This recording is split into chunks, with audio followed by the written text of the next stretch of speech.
Question number 1, the smallest natural number by which 108 must be divided so that question is perfect square.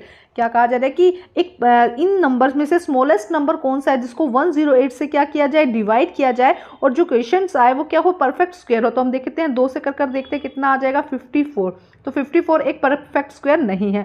उसके बाद 108 को हम 3 से करके देखते हैं, तो देखो 3 से कितना आएगा, 3 और 6 36। 36 क्या है, एक परफेक्ट स्क्वायर है, 6 की स्क्वायर है 36। तो इसका आंसर हो जाएगा सी, इसका आंसर 3rd और सी सही हो जाएगा। नेक्स्ट देखो क्या कहा गया है, the digit in the unit place of the cube number is 333। क्या कह रहे हैं कि ये नंबर दिया गया है 333, तो इसकी जब हमें क्या करना है, क्यूब निकालनी है, तो उसका यूनिट प्लेस क्या होगा। तो देखो हम इसी 3 को ले लेते हैं, 3 का यूनिट इस तरह से निकालते हैं, तो कितना होगा, 3 3 ज़ा 9, 9 3 ज़ा 27। तो 27 यूनिट पे कौन सा नंबर आया, 7 नंबर आया। तो बी आंसर यहाँ पे क्या हो जाएगा, करेक्ट हो जाएगा। यूनिट पे पूछा है ना उसने, क्यूब की यूनिट पे, तो हमने क्यूब निकाल लिया 3 का, क्योंकि लास्ट डिजिट तो 3 है ना, 3 की क्यूब निकाल ली, क्यूब में 27 है, तो 27 में जो यूनिट पे कौन सा नंबर है, 7 है, तो 7 इसका आंसर हो जाएगा। क्वेश्चन नंबर 3 देखते हैं क्या कहा गया है, the solution of A equation x - 2 divided by 3 equal 5x - 4 divided by 4 is. तो आइए करते हैं इसको सॉल्व। तो देखो करते हैं इसको सॉल्व। सबसे पहले क्या किया, x - 2 डिवाइडेड बाय 3 और 5 को हमने क्या किया, x - 4 से क्या कर दिया, हमने खोल दिया। तो देखो क्या किया, 5x - 20 आ गया। किस तरह से, इस तरह से था ना, देखो। तो अब हमने क्या किया, 5 को x से मल्टीप्लाई किया, 5x, और यहाँ पे किया तो 20 आ गया, ठीक है। अब हम क्रॉस मल्टीप्लिकेशन करेंगे, मतलब इसको यहाँ से मल्टीप्लाई कर देंगे, इसको यहाँ से मल्टीप्लाई कर देंगे, तो कितना हो जाएगा, देखो 12 को हमने मल्टीप्लाई किया x - 2 से, और 3 को हमने किया 5x - 20 से। अब देखो कितना हो जाएगा, 12 को अब हमारे पास में ये स्टेप आ गया। अब हम क्या करते हैं, मल्टीप्लिकेशन करते हैं। 12 को पहले x से मल्टीप्लाई करेंगे, 12x आएगा, फिर 12 को 2 से करेंगे तो 24 आएगा। इसी तरह से 3 को पहले 5x से करेंगे, 15x आएगा, 3 को 20 से करेंगे, 60 आएगा। अब क्या करना है, अब हमें x के नंबर एक तरफ ले जाते हैं और जो दूसरे नंबर है वो एक तरफ ले जाते हैं। तो देखो क्या होगा, 12x, यहाँ पे x क्या है, प्लस का है, 15x प्लस का है, लेकिन जो इक्वल है उसके इस तरफ आने से क्या हो जाएगा, माइनस मार्क चेंज हो जाते हैं। इसी तरह ये -16, और जब ये यहाँ पे जाएगा तो प्लस क्या हो जाएगा, 24 का हो जाएगा। तो यहाँ पे कितना आएगा, 15 में से 12 गए, -3x हो जाएगा, और 60 में से 24 -36। तो ये माइनस माइनस आपस में क्या हो जाएगी, कट जाएंगे। x की वैल्यू कितनी आ जाएगी, 36 डिवाइडेड बाई 3 इक्वल हो जाएगा 12। तो डी आंसर हमारा यहाँ पे सही हो जाएगा।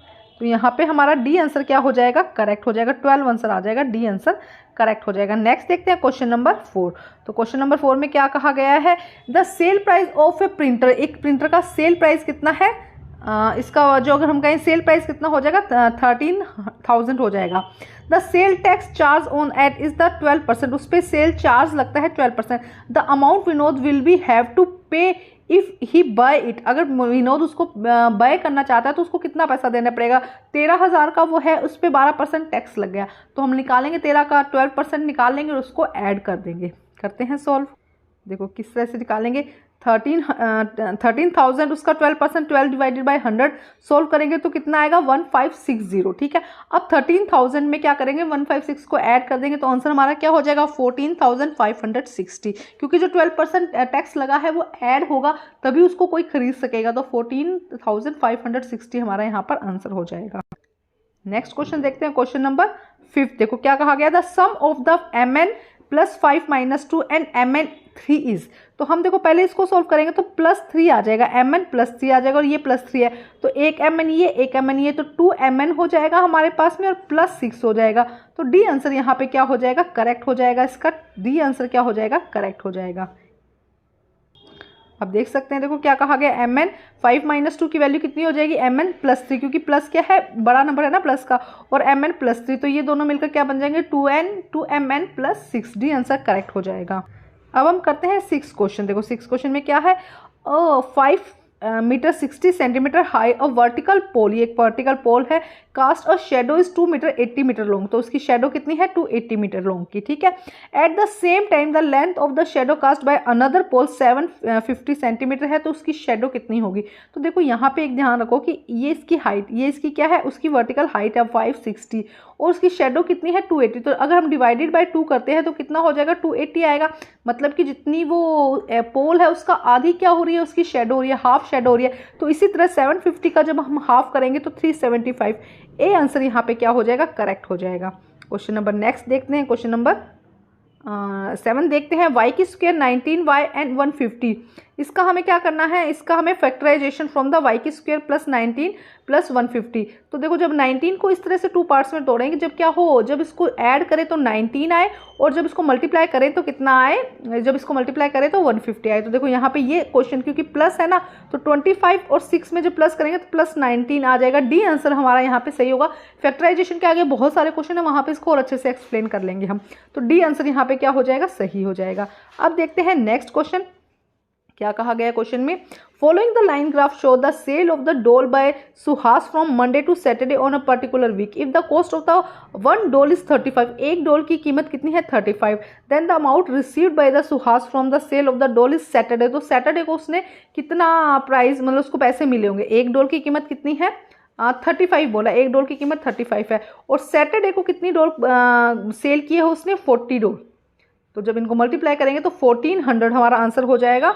तो बी आंसर हमारा यहाँ पे क्या हो जाएगा, करेक्ट हो जाएगा कि एक डॉल की कीमत दी गई है और 40 डॉल बेची है, तो आंसर कितना हो जाएगा 1400। अब हम करते हैं question number 9। The cost of an electric scooter is 1,75,000 if it is sold descriptive in the rate of 20% per annum, then what is the price of 3 year later। एक जो इलेक्ट्रिक स्कूटर है वो 1,75,000 में क्या किया जाता है, उसका रेट है, और हर साल उसकी 20% वैल्यू क्या होती जा रही है, कम होती जा रही है। तो 3 साल बाद उसकी वैल्यू कितनी होगी। तो देखो किस तरह से सॉल्व, फॉर्मूले के साथ भी सॉल्व कर सकते हैं, इस तरह भी सॉल्व कर सकते हैं। देखो 1,75,000 का 20% कितना हुआ 35%। तो एक साल बाद उसकी कीमत कितनी होगी, कम होगी ना, 35,000 माइनस होगा तो 1,40,000 होगी। अब 1,40,000 का फिर 20% कितना होता है 28,000। तो दूसरे साल उसके 1,40,000 में से हम 28,000 कम करेंगे तो 1,12,000 हो जाएगा। उसके बाद 1,12,000 तीसरे वर्ष में 1,12,000 का 20% निकालेंगे तो कितना है 22,400। तो अब 1,12,000 में से भी 22,400 हट जाएगी तो कितना आएगा 89,600। तो ए आंसर यहाँ पे क्या हो जाएगा, सही हो जाएगा। ए आंसर हमारा यहाँ पे क्या हो जाएगा, सही हो जाएगा ए। ठीक है, नेक्स्ट क्वेश्चन देखते हैं। The volume of a cube इस साइड इज 2a। एक साइड दी गई है क्यूब की, उसको आप वॉल्यूम, आपको उसका वॉल्यूम निकालना है। तो वॉल्यूम क्या हो जाएगा, इसकी स्क्वायर हो जाएगा। तो आपको वॉल्यूम निकालना है तो क्या हो जाए, क्यूब, क्यूब लगा देंगे इसके। तो 2 की क्यूब क्या होती है 8, और a की क्या होती है 1 की स्क्वायर। तो क्या हो जाएगा, डी आंसर यहाँ पे करेक्ट हो जाएगा। Next question, which is the following indicate the segment is equal in length. तो देखो जब इस तरह से मार्क दिया गया है तो बी आंसर यहाँ पे क्या हो जाएगा, सही होगा। जब इस, या तो ये इक्वल होगा या क्या है, अगर यहाँ पे 2 लाइन लगाई तो यहाँ पे भी 2 लाइन लगाई है, तो ये क्या होगा, लाइन सेगमेंट को क्या करेगा, इक्वल शो करेगा। ठीक है, नेक्स्ट क्वेश्चन देखते हैं। If x and y inverted then the value, हमें वैल्यू देखनी है। देखो x की वैल्यू है 90, सेकंड की नहीं पता, y की फर्स्ट की वैल्यू है 10, सेकंड की है 20। तो देखो इजी वे में, एकदम इजी वे में करते हैं। ये इससे क्या हो गया, डबल हो गया, तो इससे डबल क्या हो जाएगा 180। तो डी आंसर यहाँ पे क्या हो जाएगा, करेक्ट हो जाएगा। अब हम देखते हैं सेकंड क्वेश्चन। सेकंड क्वेश्चन में क्या है, अब क्वेश्चन 2 मार्क्स के आ गए हैं। सेकंड क्वेश्चन में देखो, find the cube root of the 27 and 64। आइए करते हैं सॉल्व।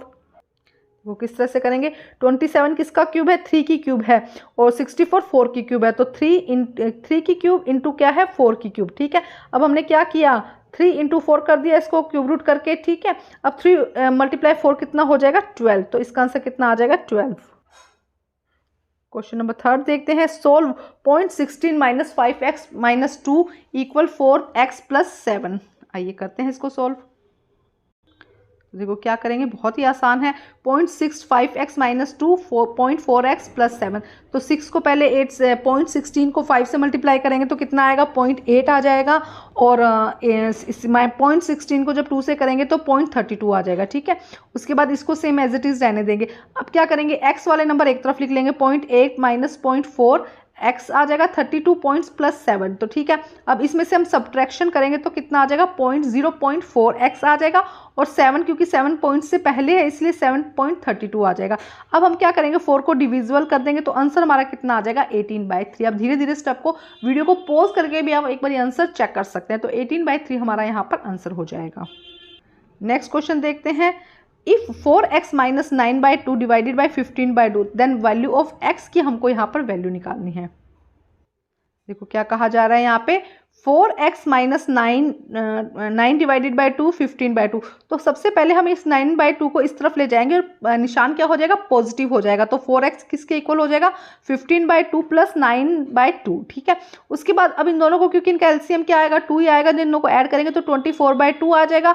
तो जब कटेगा तो यहाँ पे कितना आ जाएगा, 12 आएगा। 4x किसके इक्वल आ जाएगा, 12 के आ जाएगा। तो x की वैल्यू कितनी आ जाएगी, 12/4 कितना हो जाएगा, 3 वैल्यू हमारी यहाँ पे x की आ जाएगी। अब हम करते हैं question number 4। If Chameli had 600 left after spending 75% of her money, how much did she save in the beginning. देखो क्या कहा जा रहा है कि चमेली के पास अभी 600 रुपये बचे हैं, जो कि क्या है, चमेली के पास क्या है कि उसने 75% क्या कर दिया, खर्च कर दिया, स्पेंड कर दिया है। तो अगर मान लो 100 उसके पास में स्टार्टिंग में था, तो अब उसके पास में कितना बचा, 25। ठीक है, अब 25% बचा। तो 25 किसके इक्वल है, 600 के। 25 किसके इक्वल है, 600 के। तो बिगिनिंग में, स्टार्टिंग में उसके पास में कितना पैसा था, उसके बारे में आपको बताना है।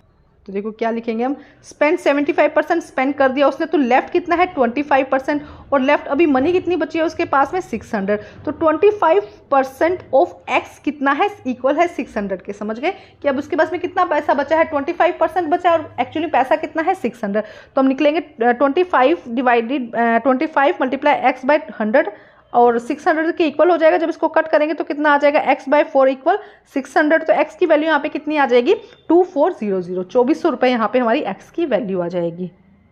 अब हम करते हैं क्वेश्चन नंबर 5। देखो क्वेश्चन नंबर 5 में क्या कहा गया है, What must be added to the sum of x की square 4x plus 7 and 2x की square 5x 9 to get 0। Zero बनाने के लिए, जीरो पाने के लिए हमें इन दोनों नंबर में क्या ऐड करना पड़ेगा। तो इसको इजी वे में समझो, 2 + 2 में क्या ऐड किया जाए कि आंसर 0 आ जाए। तो 2 + 2 को पहले ऐड करेंगे 4, अगर इसमें -4 को ऐड कर देते तो हमारा आंसर क्या आ जाएगा, 0। तो सेम ऐसे इन दोनों को ऐड कर देंगे और उसके बाद जो आंसर आएगा वही आंसर हम क्या कर देते हैं, माइनस कर देते हैं, तब हमारा आंसर क्या आ जाएगा, 0 आ जाएगा।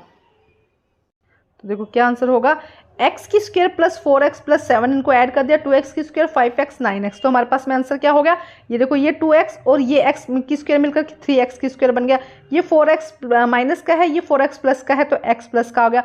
और 9, ये 9 है, ये 7 है, तो माइनस का 2 आ गया। तो ये नंबर हमारे पास में आ गया है इन दोनों को ऐड करने के बाद में। अगर यही नंबर क्या कर दिया जाए, माइनस कर दिया जाए, जितने भी इसके अंदर पॉजिटिव नंबर है उनको नेगेटिव नंबर में और जो नेगेटिव है उनको पॉजिटिव में कर दिया जाए, अकॉर्डिंग टू द क्वेश्चन क्या होगा, -3x प्लस x कर दिया और -2, क्योंकि ये माइनस, देखो ये यहाँ पे क्या है, प्लस है तो इसको हमने क्या कर दिया, माइनस कर दिया। ये माइनस है तो हमने इसको प्लस कर दिया, ये प्लस है तो इसको माइनस कर दिया। अब ये नंबर हम क्या करेंगे, ऐड करेंगे, तो हमारा आंसर क्या आ जाएगा, 0 आ जाएगा, क्योंकि सारे नंबर क्या होंगे, आपस में कट जाएंगे। ठीक है, नेक्स्ट देखते हैं।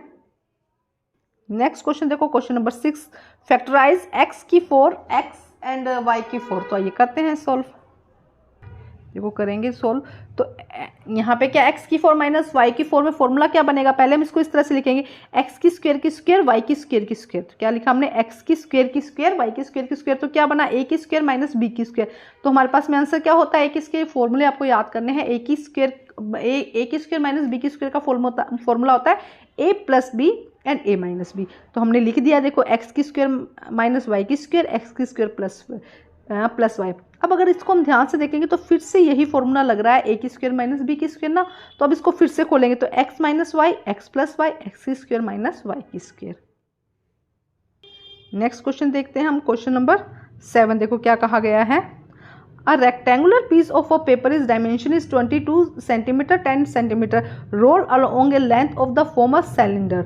Find the volume of the cylinder formed. ये करते हैं सॉल्व। तो देखो किस तरह से सॉल्व, 2 पाई आर इक्वल क्या है, 10 सेंटीमीटर। तो आर यहाँ पे कितना आया, 10/2 पाई, 10 बाय क्या हो जाएगा, 2 पाई हो जाएगा। और एच हमको दिया गया है यहाँ पर 22 सेंटीमीटर। ठीक है, उसके बाद हमें निकालना है वॉल्यूम, निकालना है। तो वॉल्यूम का फॉर्मूला क्या होता है, पाई आर की स्क्वायर। पाई आर की स्क्वायर, अब हम वैल्यू लिख देते हैं, पाई आर कितना है 10/2 पाई, 10/2 पाई लिख दिया क्योंकि स्क्वायर है, और एच लिख दिया। अब इसको सॉल्व देखो किस तरह से करेंगे, यहाँ पे समझना जरूरी है, pi into 10/2 pi into 10/2 pi into यहाँ पे कितना है 22। तो देखो किस तरह से पाई से पाई कट गया यहाँ पे, उसके बाद 2 से 5 कट गया, और ये भी 10 कट गया, ये हो गया। अब हमारे पास में क्या बचा वो देखते हैं। देखो हमारे पास में क्या बचा, 5 × 5 डिवाइडेड बाई पाई है, इंटू कितना है 22 है। अब हम इसको सॉल्व कर देते हैं, ये कितना हो जाएगा, अगर हम देखते हैं तो ये कितना होगा 25 हो जाएगा 25। अब देखो यहाँ पे क्या है, ये डिवीजन में है। देखो 20 पाई को अगर आप खोलोगे तो क्या लिखोगे 22/7। तो इसको जब ओपन करेंगे तो ये क्या है नीचे है ना, तो इसलिए हम इसको क्या कर देंगे, इसे हम कर देंगे उल्टा कर देंगे। हम यहाँ पे लिख देंगे 7/22 क्योंकि डिनोमिनेटर में है ना, इसीलिए। उसके बाद यहाँ पे ये हाइट आ गई तो ये इससे कट जाएगा, तो आंसर हमारा कितना आ जाएगा 175। ध्यान से करना है, बस थोड़ा समझना है। अब हम सेक्शन सी देखते हैं। सेक्शन सी 8 से 10 है, 3 मार्क्स के क्वेश्चन है। क्वेश्चन नंबर 8 में देखिए, find the square root of the 169 by repeated subtraction. Subtraction method से हमको देखना है कि ये स्क्वायर रूट है क्या। Check whatever 140 is perfect square is repeated subtraction. Okay, इसको भी रिपीटेड सब्ट्रैक्शन से देखना है कि ये क्या है, चेक करना है हमको कि स्क्वायर है कि नहीं। लेकिन हमको पता है 140 स्क्वायर नहीं है, तो हम इन दोनों क्वेश्चन को ही साथ में करते हैं। तो देखो किस तरह से करेंगे, हम क्या करेंगे, जितने भी ओड नंबर है वो हम 169 से शुरू करेंगे, ओड नंबर माइनस करते जाएंगे, 1 3 5 7 9 11 13 17 19 21 23। और देखो लास्ट में 25 - 22, अगर 0 नंबर आ जाता है लास्ट में, इसका मतलब कि वो एक परफेक्ट स्क्वायर है। तो ठीक है, 0 आ गया ना यहाँ पे, तो 169 क्या है, एक परफेक्ट स्क्वायर है। और कितने स्टेप आए हैं इसके अंदर, 13 स्टेप आए हैं, मतलब कि 13 की स्क्वायर है। ये तो सीधा हमको पता ही है, लेकिन इसको सब्ट्रैक्शन मेथड से इसी तरह से दिखाना है। सेकंड क्वेश्चन में था कि 140 स्क्वायर है या नहीं, इसके बारे में पता करना है। तो हम वही वापस माइनस करते हैं, 140 में 1 माइनस किया, फिर जो आंसर आया उसमें 3 माइनस किया, फिर जो आंसर आया 5 7 9 11 150, हम 15 19 21 माइनस किया तो कितना बचा 19। अब 19 में 23 माइनस किया तो -4। देखो -4 आ गया लेकिन 0 नहीं आया, इसका मतलब कि ये क्या है, परफेक्ट स्क्वायर नहीं है। आपको क्या करना है, बस माइनस करते रहो, और माइनस करते वक्त अगर लास्ट में 0 नहीं आता है, माइनस में नंबर चला जाता है, तो इसका मतलब कि ये परफेक्ट जो स्क्वायर है वो नहीं है।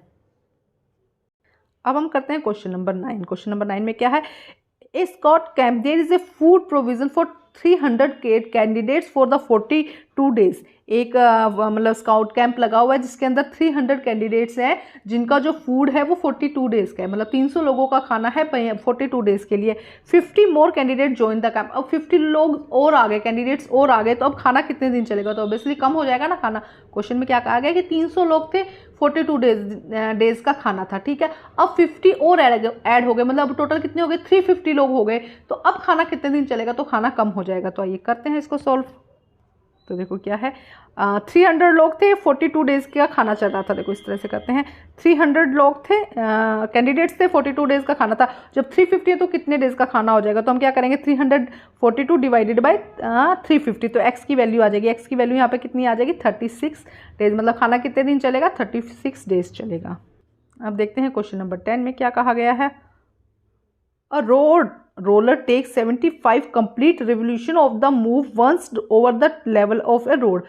Find the area of a road. The diameter is a road is roller 84 centimeter and length is 1 meter. देखो क्या कह रहा है कि एक रोड रोलर है जो क्या कर रहा है, रोड को क्लीन कर रहा है। तो उसको पूरा रोड को क्लीन करने में 750 कंप्लीट चक्कर निकालने पड़ेंगे। अगर उस जो रोलर होता है उसका 84 सेंटीमीटर, ध्यान रखिएगा, सेंटीमीटर क्या है उसका डायमीटर है, और 1 मीटर उसकी क्या है, लेंथ है।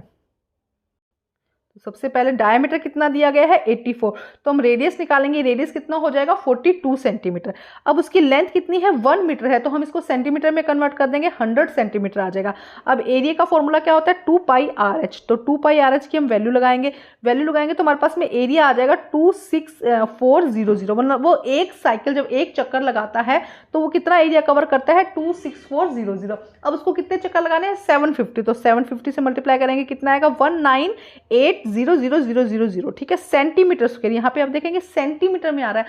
अब इसको हमें क्या करना है, सेंटीमीटर स्क्वायर है, ये क्या है सेंटीमीटर स्क्वायर, इसे हमें मीटर में कन्वर्ट करना है। तो मीटर में कन्वर्ट करने के लिए देखो सेंटीमीटर है ना, एक मीटर में कितना सेंटीमीटर होता है 100, लेकिन स्क्वायर है तो कितना हो जाएगा 20 और लग जाएगी, तो इतना हम इसमें से क्या कर देंगे, डिवाइड कर देंगे, तो 1980 हमारा यहाँ पर आंसर हो जाएगा। नेक्स्ट क्वेश्चन देखते क्या कहा गया। Dinesh is painting the wall and ceiling of a cuboid hall with the length breadth and the height is 15, 10 एंड 7 मीटर। ओके, वो क्या करना चाहता है, पेंट करना चाहता है, क्यूबॉइड होल है और उसकी हाइट ब्रेथ और जो लेंथ है वो दी गई है। From each can a paint is 100। अब उसके पास में कैन है जिससे वो पेंट करेगा, तो एक कैन कितना करता है, 100 मीटर स्क्वायर को क्या कर देता है, पेंट कर देता है, एरिया को पेंट कर देता है। How many can will be paint needed with the paint the room. क्या कह रहे हैं कि तो कितने कैन की जरूरत होगी।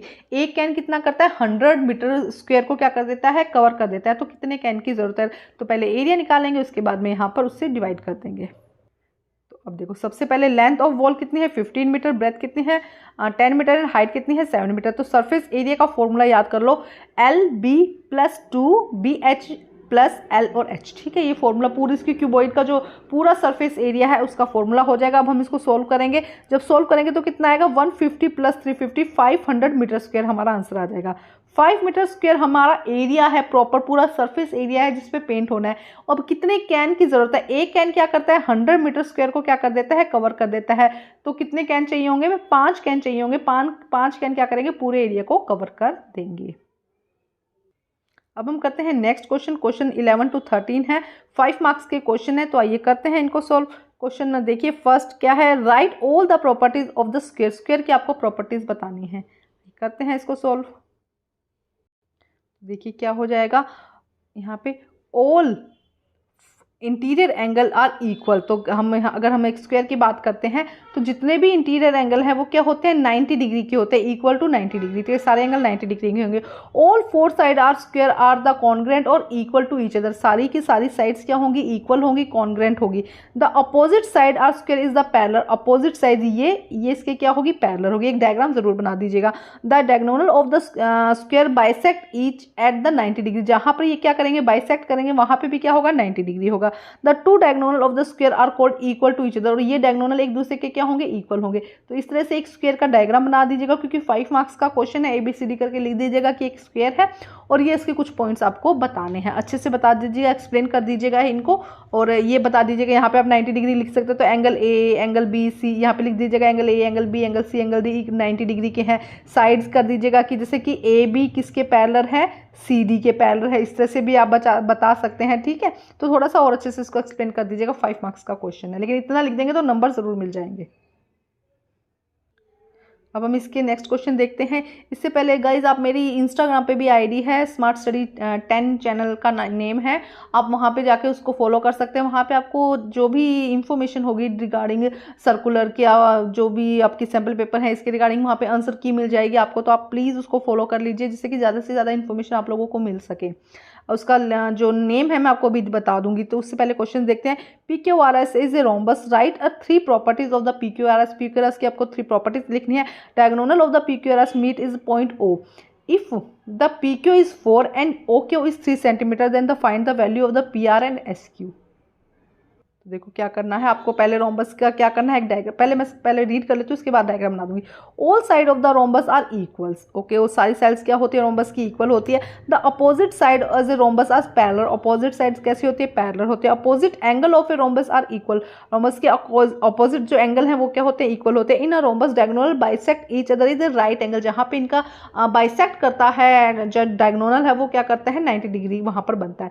देखो इस तरह से, एक सेकेंड, इस तरह से क्या बना लेंगे आप, रोम्बस एक बना लेंगे। ठीक है, उसको आपको क्या नाम देना है, PQR और S। ठीक है, अब ये क्या कर रहा है, इस तरह से बाइसेक्ट कर रहा है यहाँ पे। तो ये क्या कर रहा है, और जहाँ पे कर रहा है उसे हम O कह देंगे। थोड़ा कलर चेंज कर लेती हूँ। ठीक है, अब उसने कहा कि ये कितना है, 3 सेंटीमीटर है और ये कितना है, 4 सेंटीमीटर।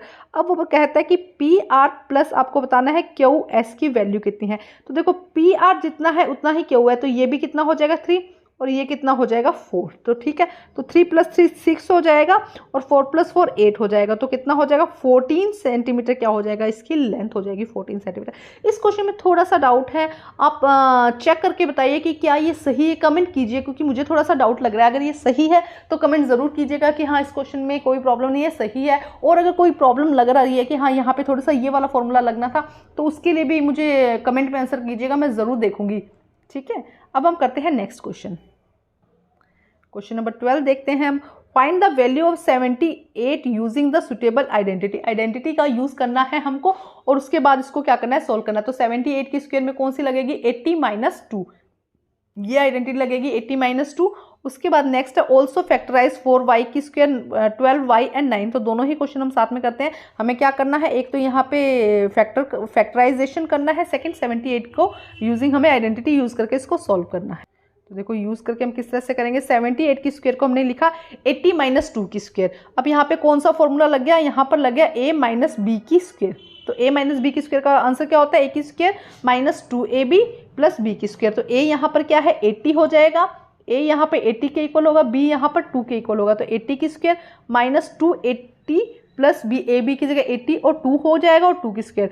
तो 80 की स्क्वायर कितना हो जाएगा, 6400 हो जाएगा। और जब इसको सोल्व करेंगे तो -320 आएगा +4। तो आंसर जब करेंगे तो कितना आ जाएगा, 6480। ये हमारा आंसर हो जाएगा। नेक्स्ट देखते हैं क्वेश्चन इसका जो सोल्व करना था। यहाँ पे देखो क्या कहा गया है, 4y की स्क्वायर 12y + 9।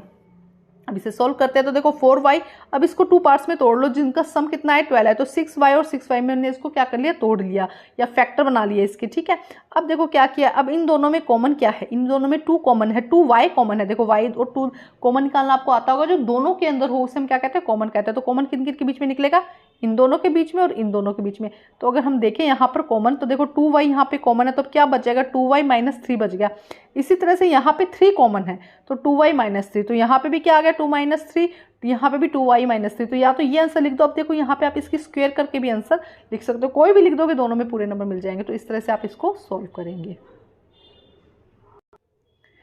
जो इंस्टाग्राम पे मेरा पेज है उसका नाम है स्मार्ट स्टडी 10। तो SMART-TSTUDY10। तो ये है, इस पेज पर जाकर आप लाइक फॉलो कर सकते हैं, ज़्यादा से ज़्यादा फॉलो कीजिए, जिससे कि क्या होगा, आप लोगों को जो भी कुछ भी इन्फॉर्मेशन है शॉर्ट तरीके से, यहाँ पे पूरा वीडियो होगा, वहाँ पे शॉर्ट में आपको अच्छे से, जैसे एक आंसर्स की मैं एक शॉर्ट वीडियोस बना दूंगी जिसमें से क्या हो, फटाफट आंसर चेक कर सको, आपका टाइम थोड़ा सेव हो सके। तो उसके लिए प्लीज़ उसको ज़्यादा से ज़्यादा लाइक कीजिए और शेयर कीजिए, और इसके अलावा आप उसको क्या कर सकते हैं, फॉलो कर सकते हैं।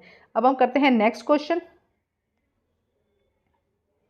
नेक्स्ट में क्या कहा गया, इसके और में क्वेश्चन दिया गया है, फाइंड द फैक्टर 3mn + 9 + 6। हमें क्या करना है, इसका 3mn 9+ का हमें फाइंड फैक्टर करना है। पहले हम ये क्वेश्चन करते हैं, फिर हम नेक्स्ट करेंगे। तो देखो ये क्वेश्चन बहुत आसान है, मुश्किल नहीं है। बस इसमें आपको क्या करना है, सबसे पहले इन तीनों में जो कॉमन निकल रहा है उसको बाहर निकाल लेते हैं। तो हम अगर देखें तो 3 इनके अंदर कॉमन निकल रहा है, तीनों के अंदर 3 है। तो अब क्या बच गया, जब 3 कॉमन ले लिया तो यहाँ पे m बच गया, यहाँ पे 3m हो गया, यहाँ पे 2 हो गया। तो कॉमन आपको निकालना आता है कि जो तीनों के टेबल में आता हो या तीनों लाइन में आता हो। जैसे कि यहाँ पे देखो 3 इसके अंदर भी है, इसके अंदर, अब आपको होगा इसके अंदर 3 नहीं है, लेकिन 9m किससे बना है, 3m से ही तो बना है। और यहाँ पे 3 6 का मल्टीपल्स आ गया ना, तो 3 का मल्टीपल्स आ गया 6, है ना। अब हमने यहाँ पे 3 कॉमन ले लिया, ठीक है। अब देखो क्या बचा हमारे पास में, m की स्क्वायर 3m और n। अब हम इसको किस तरह से मल्टीप्लाई करें, किस तरह से 2 फैक्टर बनाए जिससे कि क्या हो, 3m आ जाए। तो हमने क्या किया, 2m + m, ये क्या बन गया, 2m + m क्या हो जाता है, 3m हो जाता है। अब देखो, अब हमने क्या किया, इन दोनों का पेयर बना लेंगे, इन दोनों का पेयर बना लेंगे। तो इन दोनों में कॉमन क्या है, m इनके अंदर कॉमन है, तो हमने लिख दिया m + 2। तो m कॉमन आ गया और क्या बच गया, m + 2। इसी तरह से यहाँ पे m + 2 में तो देखो कुछ कॉमन ही नहीं है, तो हमने 1 ले लिया, क्योंकि हर एक नंबर में, हर एक अल्फाबेट में क्या होता है, 1 तो होता ही है ना। तो 1 ले लिया हमने, m + 2 यहाँ पे आ गया। तो अब यहाँ पे देखो क्या आंसर हो जाएगा, ये तो 3 आएगा ही, और m + 2 और m + 1 हमारा ये क्या हो जाएगा, आंसर हो जाएगा। अब इसका नेक्स्ट देखते हैं। अब इसका नेक्स्ट देखो क्या कहा जा रहा है, फैक्टराइजेशन या factorise the expression 39y 50/98 divided by 26y की square 5y + 7 and divide it as directed. अच्छा, जो क्वेश्चन दिया इसको सॉल्व करना थोड़ा सा देखने में मुश्किल लग रहा है, लेकिन इतना मुश्किल नहीं है, बस इसकी ट्रिक आपको समझनी है और इसको सॉल्व करना है। तो देखो क्या करेंगे हम, पहले हमने क्वेश्चन लिख दिया, अब हमने उसको डिवीजन की फॉर्म में लिख दिया, इससे थोड़ा क्वेश्चन करना आसान हो जाएगा। हमने डिवीजन की फॉर्म में क्वेश्चन लिख दिया। अब देखो क्या करना है, आपको फैक्टर बनाने हैं। किसके फैक्टर बनाओगे, पहले इस 50 के और 98 के। तो 50 का फैक्टर क्या बन सकता है, 5 5 और 2। अगर ये फैक्टर बनाओ तो ये 50 का बन जाएगा, 5 5 = 25, 25 2 = 50। और यहाँ पे y की स्क्वायर है तो हमने लिख दिया 5 × 5 2y की स्क्वायर आ जाएगा, यहाँ पे 2y की स्क्वायर, ठीक है। उसके बाद 98 का क्या बनाओ, 7 7 = 49, 49 2 = 98। तो ये देखो ये इसका एक फैक्टर बन गया, 2 फैक्टर हमने बना दिए। अब देखो आगे क्या करना है, ठीक है। अब इनके अंदर से जो यहाँ पे भी आपको कॉमन दिखता है, देखो बाकी मैंने अभी तक कुछ नहीं छेड़ा है, सिर्फ मैं इसी को ही सोल्व कर रही हूँ। अब इसके अंदर से एक ये नंबर है आपके पास में और एक ये नंबर है, इनमें से आपको कॉमन क्या दिखता है, 2। 2 क्या है, कॉमन है, तो हमने क्या किया, 2 को बाहर निकाल दिया। अब हमारे पास में क्या बचा, 5y², ठीक है। और यहाँ पे क्या बचा, 7 क्योंकि 2 तो यहाँ से निकल चुका है, तो 7 तो अब इसको अभी अगर आप यहाँ पे देखोगे तो ये क्या बन गया, a² माइनस b² बन गया, 5y² और 7 तो ये क्या बन गया, a² माइनस b²। तो इसका फॉर्मूले का आंसर क्या होता है, हम क्या लिखते हैं, अभी हमने किया है a प्लस बी और a माइनस बी, ठीक है, a plus b and a minus b, ये इसका आंसर है। तो देखो अब इसी तरह से हम इसको सोल्व करेंगे, जब a प्लस बी क्या हो जाएगा, 5y प्लस 7, 5y माइनस 7, ये हो जाएगा, ठीक है। अब देखो अब क्या करना है, अब इसको सोल्व करते हैं। तो देखो पहले हम क्या करेंगे, मैं यहाँ पे काट के दिखा रही हूँ आपको, 13 के टेबल में, 13 के पहाड़े में 13 के टेबल में क्या आता है, 26, 13 2 ज़ा 26, 13 3 ज़ा 39, ठीक है। अब ये 2 से 2 कट गया, ठीक है। अब यहाँ पे देखो 5 प्लस क्या है, 5y प्लस 7, जब हमने ऊपर किया तो ये भी क्या होगा, इससे कट जाएगा। तो अब एक्चुअली में हमारे पास में क्या बचा है उसको हम देखते हैं कि क्या अब हमारे पास में रह गया है, ठीक है। तो देखो क्या रह गया, एक तो हमारे पास में रह गया है ये 3, ठीक है, ये हमारे पास में 3 रह गया, ठीक है। और ये देखो y की 2, यहाँ पे y की 3 है, तो यहाँ पे y की 2 से कट जाएगा, तो क्या बच जाएगा y, तो एक हमारे पास में y रह गया और एक हमारे पास में 5y प्लस 7। थोड़ा सा ध्यान से समझना है इस क्वेश्चन को, आंसर आपको आ जाएगा, लेकिन थोड़े से ट्रिक के साथ में इसको करना है। एक मैं इकट्ठा स्क्रीन में दिखा देती हूँ आपको, जिससे कि आपको एक साथ में ये पूरा आंसर देख सको। थोड़ा सा छोटा नज़र आ रहा होगा, लेकिन अच्छे से आप इसको देख पाओगे और इसको सोल्व करने की कोशिश करिए। अब हम क्वेश्चन करते हैं 13 क्वेश्चन। क्वेश्चन देखो, subtract 3l plus l 4lm, थोड़ा रीड करते हुए गलत हो रहा है मुंह से, लेकिन ध्यान रखना, 5n from the 4l 10n 3n and 2l, इनमें से हमें क्या करना है, सब्ट्रैक्ट करना है इसको इसमें से। तो आइए सबसे पहले क्या करेंगे, इस तरह से हम इनको मल्टीप्लाई कर लेंगे, इसको इससे मल्टीप्लाई करना है, उसके बाद इसको सोल्व करेंगे। तो देखते हैं इसका आंसर। तो देखो हमें क्या करना है, हमने इस नंबर को हमें क्या करना है, इससे सब्ट्रैक्शन करना है। तो देखो हम कर लेते हैं, ये क्या हो जाएगा, पहले इसको मल्टीप्लाई करेंगे तो 40ln हो जाएगा, इसको करेंगे तो कितना आएगा, 12lm हो जाएगा, इसको करेंगे तो कितना हो जाएगा, 8l, ये l है, l² हो जाएगा, ठीक है, क्योंकि 2l है ना, ये 4 के पास में भी और 2 के पास में भी l है, तो ये कितना हो जाएगा, 8l²। अब देखो यहाँ पे क्या हो जाएगा, ये क्या हो जाएगा, 3l² हो जाएगा, ये l है, ध्यान रखिएगा। उसके बाद 12lm हो जाएगा, 12lm हो जाएगा। उसके बाद में अगर बात करते हैं तो 15ln हो जाएगा, ठीक है। अब यहाँ पे ये देखो, ये प्लस का हो जाएगा, क्योंकि यहाँ पे भी प्लस का है, यहाँ पे प्लस का हो जाएगा, देखो लिखते हुए थोड़ी सी मिस्टेक हो जाती है। उसके बाद देखो ये क्या है, 40ln हो जाएगा। अब यहाँ पे 12ln, यहाँ पे 80l हो जाएगा, ये है 3l² हो जाएगा, ये 12 प्लस का हो जाएगा और 15 यहाँ पे क्या हो जाएगा, n हो जाएगा। अब हम इसको सोल्व करते हैं, देखो कलर चेंज करके सोल्व करते हैं। तो देखो ये कितना है, 40ln और ये कितना है, 15, ये 40 है और 15 माइनस किया तो कितना बचेगा, 25ln, ठीक है। उसके बाद अगर हम बात करते हैं, नेक्स्ट हम बात करते हैं यहाँ पे, ये देखो यहाँ पे ये 12 क्या है, ln नेगेटिव है और ये क्या है, प्लस का है, तो ये कट जाएगा। अब यहाँ पे 8 क्या है, 8l² है और 3l² है, तो यहाँ पे क्या हो जाएगा, 8 प्लस का है, 3 माइनस का, तो प्लस क्या हो जाएगा, 5l²। ध्यान से देखो, बस वो l लिखते वक्त थोड़ा सा जल्दी में एक लाइन लगा दी, जिससे कि क्या हो गए, कंफ्यूज हो गए। तो ये क्या है, l। इस तरह से एक स्क्रीनशॉट ले लो, जिससे कि आपको करना आसान हो जाए, समझ के करना है, क्वेश्चन ज़्यादा मुश्किल नहीं है, ठीक है। अब हम करते हैं नेक्स्ट क्वेश्चन। क्वेश्चन नंबर हम करते हैं जो है 13 का b, simplify a plus b to ABC and BC plus C। वही सेम इसमें करना है, पहले A को इनसे नंबर से मल्टीप्लाई करना है, फिर B को इन नंबर से मल्टीप्लाई करना है, इधर से 2A को C से मल्टीप्लाई करना है, BC को मल्टीप्लाई करना है, और उसके बाद सारे नंबर्स को क्या कर देना है, जो कट रहे हैं उनको काट के सोल्व कर देना है। तो देखते हैं किस तरह से करेंगे। तो देखो किस तरह से करेंगे, फर्स्ट हमने ये क्वेश्चन लिख दिया, अब उस क्वेश्चन को सोल्व करेंगे। देखो फर्स्ट A को हमने इससे मल्टीप्लाई किया, 2A² आ गया, फिर इसको किया 3BA लिख दो या AB लिख दो, एक ही बात है। उसके बाद हम करेंगे 3, हम यहाँ पे लिखेंगे AC आ गया। अब B से करो, B से करेंगे तो क्या होगा, 2AB, उसके बाद B से करेंगे तो 3B² आ जाएगा, फिर करेंगे तो क्या आ जाएगा, BC आ जाएगा। इसी तरह से 2AB, A को हम करेंगे C से तो 2AC आएगा, 3b को करेंगे c से तो 3bc आ जाएगा। ठीक है, फर्स्ट स्टेप आपको समझ में आ गया। अब इनमें से देखते हैं जो चीज़ कट जाती है उनको काट देंगे, जो नहीं करता वो हम आंसर में लिख देंगे। तो जैसे कि 2a की स्क्वायर, कहीं पे भी a की स्क्वायर आगे नहीं है तो हमने एज इट इज़ लिख दिया। उसके बाद देखो ये क्या है 3ba और ये क्या है यहाँ पर 2ab, ये प्लस का है और ये माइनस का है, तो हम यहाँ पे क्या आ जाएगा ab, माइनस का ab आ जाएगा। ठीक है, उसके बाद 3 माइनस 3b स्क्वायर कहीं पे भी नहीं है तो माइनस 3b ऐसे का ऐसा आ जाएगा। उसके बाद देखो ये ac है और ये 2ac है ना, तो माइनस का 2ac है और यहाँ पे क्या है प्लस का 2ac, तो यहाँ पे क्या आ जाएगा माइनस का ac आ जाएगा। उसके बाद ये 2ab है ना, सॉरी ये bc है, ये तो हो गया ये bc और ये bc, तो हमारे पास में क्या हो जाएगा 4bc हो जाएगा। ठीक है, 4bc। थोड़ा सा ध्यान से आप लोगों को सोल्व करना है, कुछ मिस्टेक हो जाती है तो उसको आपको ध्यान से करना है। ठीक है, समझ के क्वेश्चन को सोल्व करना है। स्क्रीनशॉट आप ले सकते हैं, फिर आराम से आप चेक करके इनको सोल्व कर सकते हैं। अब हम करते हैं नेक्स्ट क्वेश्चन, सेक्शन ई है। सेक्शन ई में एक पैराग्राफ दिया है और उसी से रिलेटेड क्वेश्चन है। वीडियो अभी बहुत लंबा हो गया है, तो सेक्शन सी में जो सेक्शन सी नहीं सॉरी सेक्शन जो ई है उसके अंदर आप ऐसा करिए, इनको सोल्व करके कमेंट बॉक्स में डालिएगा और आप ही के कमेंट के साथ में मैं इस क्वेश्चन को सोल्व करूंगी। अगर आप जितनी जल्दी आप कर देंगे तो ठीक है, अदरवाइज कुछ दिनों में, मैं 1-2 दिनों में जैसे ही फ्री होती हूँ मैं भी 1-2 दिनों में इनको सोल्व करके दे दूंगी। लेकिन अगर आप मुझसे पहले सोल्व करके दे देंगे तो मैं आप लोगों को मतलब आपके कमेंट और नाम के साथ में इसको वीडियो में चलाऊंगी, जिससे कि आपको आइडेंटिफाई हो सके कि हाँ इन बच्चों ने ही सॉल्व करके दिया है। और मेरे चैनल पर आपको सभी सब्जेक्ट के सैंपल पेपर मिल जाएंगे, आप वहां से सॉल्व कर सकते हैं और अच्छी प्रैक्टिस करके अपने नंबर अच्छे आप ला सकते हैं। तो ये है आज के sample paper. Thank you guys.